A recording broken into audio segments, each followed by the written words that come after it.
Hey guys, so I was scrolling through Netflix the other day and I came across Hulk Hogan, Real American, and the nostalgia in me couldn't help but watch it. And I watched it and I binged the whole like limited series. I think there's like 3 or 4 episodes or something. But stayed up way too late doing that, like, I don't know, probably like a week or so ago. But I have some cultural commentary for it, of course, because that's what I like to do. So let's go ahead and jump in, okay? I grew up in a house with a brother and 2 stepbrothers, so wrestling was always part of the noise of childhood. Also, I grew up in the 90s, so that might have something to do with it. Hulk Hogan was larger than life, the hero in red and yellow. And I watched Hogan Knows Best when it first aired on VH1. We were so excited about that show. But the Netflix documentary that just dropped made me realize how little we really knew about the celebrities we grew up with. Even now, there are more questions than answers. Hogan wrestled in over 2,100 matches during his career, but his emotional wrestling started long before he ever hit the mat. In the documentary, he admits his parents never really told him that they loved him. He says he knew they did, but he spent his life chasing the validation he never heard. It makes me wonder, if he'd received that kind of love early on, would his story have looked different? The drugs, the surgeries, the pain, all of it feels like a search for something deeper. When you don't get that validation growing up, you look for it wherever you can find it. Hogan found it in the roar of strangers and the paycheck that came with being adored. When I watched the documentary, I couldn't help but be struck by the sheer amount of drug and alcohol use. It brought me back to our Addiction in America series, to the truth that we keep returning to. No one starts out wanting to be addicted. It's never the dream. It's a choice made in a moment, a way to take the edge off the pain, to keep going when your body is screaming for you to stop. For Hogan, those substances weren't necessarily about rebellion, they were about survival. The same validation he chased in the roar of the crowd became the anesthetic he used when the lights went out. Fame gave him applause, but not peace. And that's something to really sit with, how the same things that lift you up can also hollow you out.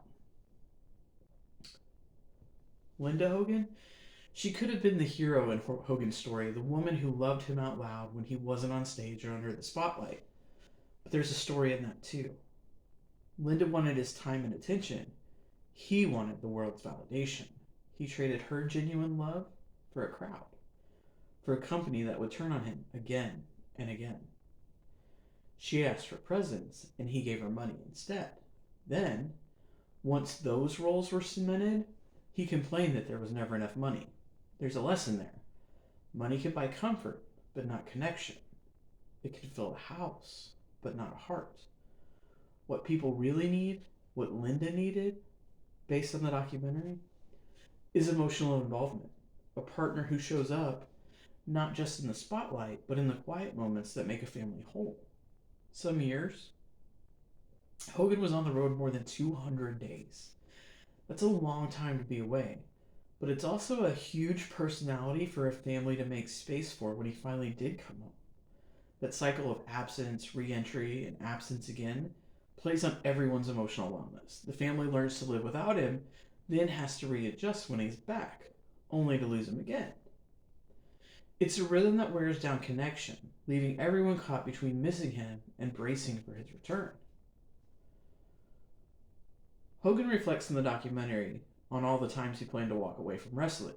He said he'd buy his boots 12 pairs at a time, always saying that when he got down to that last pair, he'd be done.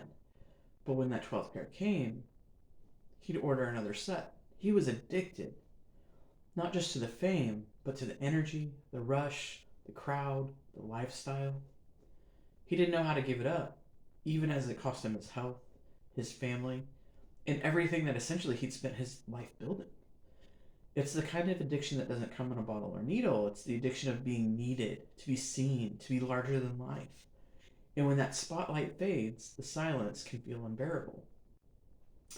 There's a moment in the documentary that stirred something in me, a kind of slow building ick that I just couldn't shake. It's something the film almost brushes completely past, but I couldn't. Like, I literally paused it and like reflected. Right before the first WrestleMania, his WrestleMania event with Mr. T, Hogan went on a talk show hosted by Richard Belzer. You probably know him best as Detective Munch from Law and Order SVU if you're watching this channel. According to Hogan, the appearance was supposed to be a benefit for kids in wheelchairs, but when he arrived, there were no kids there.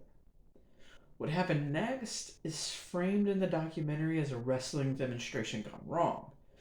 But when you listen to Hogan describe it, it feels less like an accident and more like a man irritated with an arrogant host and wanting to make a point. Belzer asks Hogan to put him in a hold. Hogan obliges, and within seconds, Belzer was unconscious. He collapsed to the floor with an audible crack. He had a head injury that required 100 stitches. Hogan tells the story with casual detachment and almost amusement, but when you look at the footage, which is shown, it's brutal. Belzer sued him. Hogan settled. Belzer named his French home Chez Hogan with the settlement money. This was in 1985. If this exact incident happened in 2025, a celebrity choking out a TV host on live television, knocking him unconscious, causing a severe head injury, we wouldn't be talking about a civil lawsuit.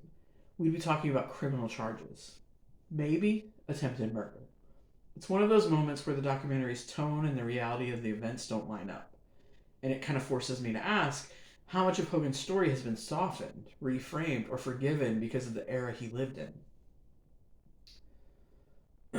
One of the ideas in the documentary tries to push is that there's a separation between Hulk Hogan the entertainer and Terry the man.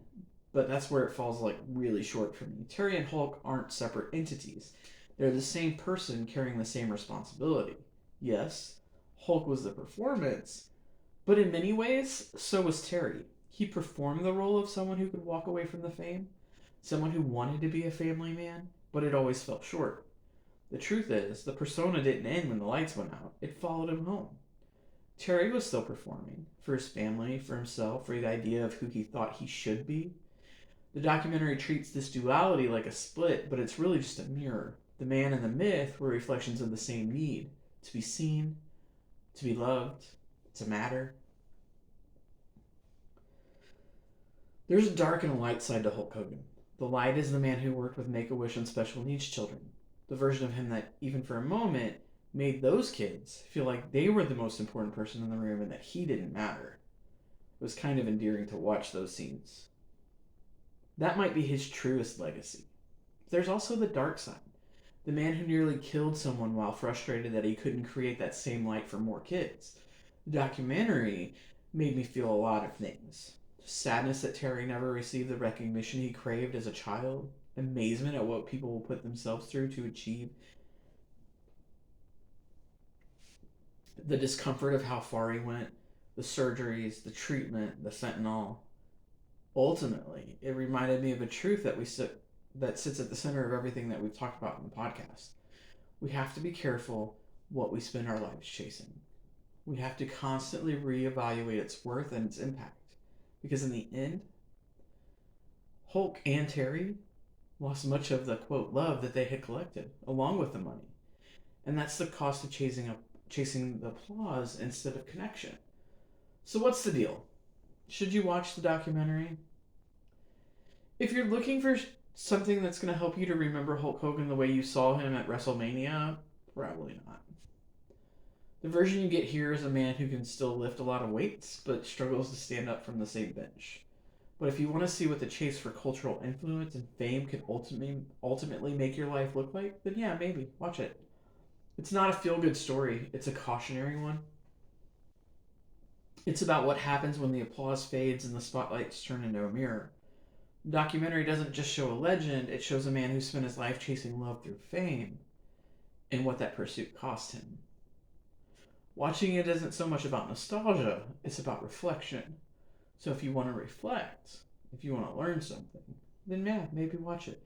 But watch it knowing that it was definitely softened for effect. See you guys next time.